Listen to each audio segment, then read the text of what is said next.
So here we have a langoustine with a black.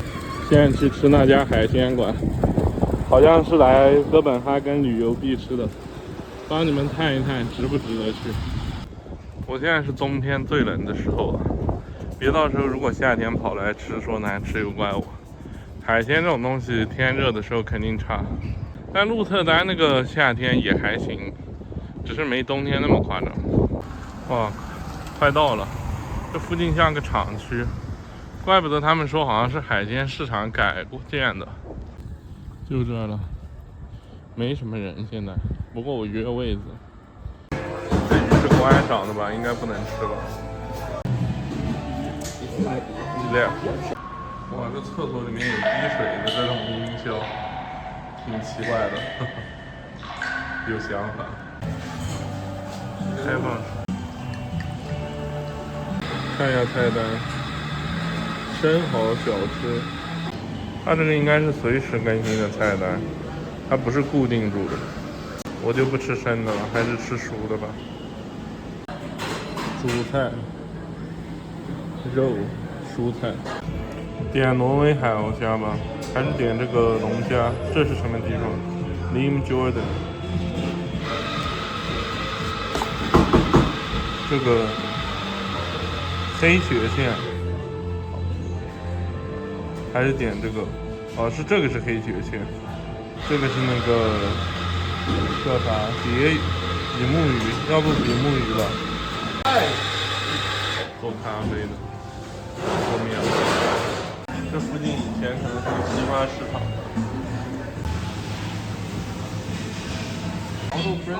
这个西饼 ，Thank you， 免费面包。这面包还挺好看的。刚才点了2道菜要800，我靠，有点贵了。尝一尝吧，这面包的。这蘑菇酱吧，蘑菇味的黄油，还有点牛肝菌的味道。面包咸咸的，还不错。这面包的边太咸了，只是里面的肉吧。酱子不错，黄油不错。说实话，相对于那种甜的烘焙，我更喜欢吃这种咸的面包，就没味道的。Hello, good morning. So here we have a langoustine with a black ear puree. We ferment it. Then it's black pudding made out of squid and parsnip sauce. Enjoy. 4只海鳌虾，挺多的，其实够2个人吃，我感觉点多了。还是应该先点1道菜。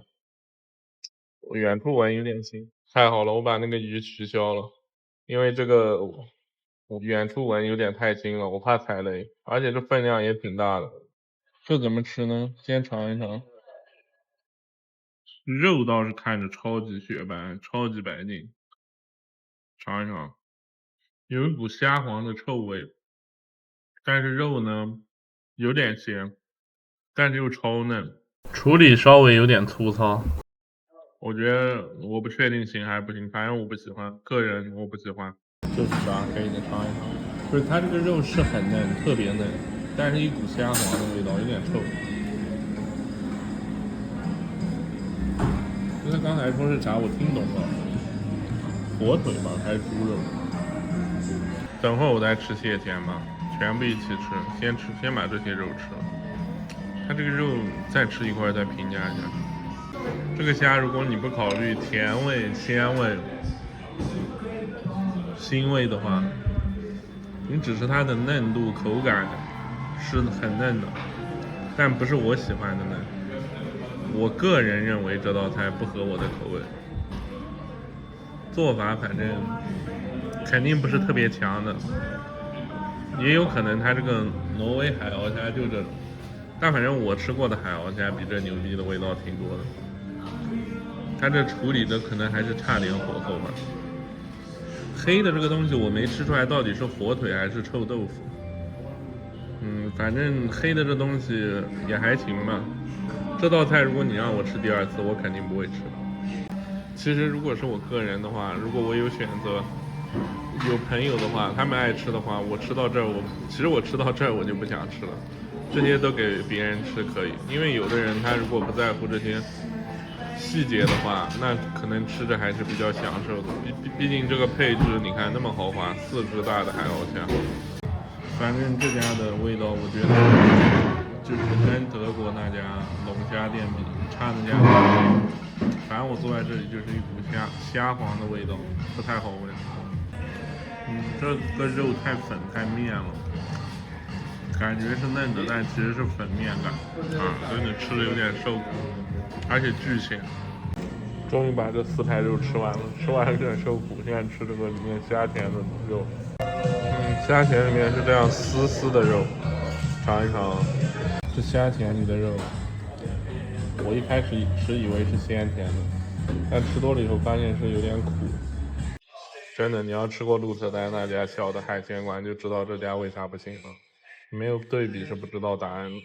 我知道这个的定位了，这个的海鹞虾就比那些上海那些高端自助餐的要好一点点，差不多就上海那些高端西餐的水平，就这种海鹞虾。吃着钳子里面的肉，让我想起来鹿特丹那家夏天吃的面包蟹吧，那是面包蟹吧？那肉才好吃。看这肉都凝固起来了，都吃不了了，这肉都没有多少，这里面。这个才离谱，这直接里面都没肉，直接是像充气的一样。哇，踩大了真的。最后那个虾田里面的肉都凝固起来了，踩大了，完全的虾田像充气的一样。反正不是很新鲜的那种类型吧。这餐饭最好吃的是那个蘑菇酱，面包有点咸，还好我让他取消了，只付这一道的钱，400多块钱吧。我发现这个店可能是个景点吧，就是来哥本哈根游客必吃的一个店吧，应该没什么本地懂吃的人会来这里，所以他生意也不是太好。现在星期天中午就我一桌，后面还有一桌吧，没什么人，可能需要晚一点才会有游客吧。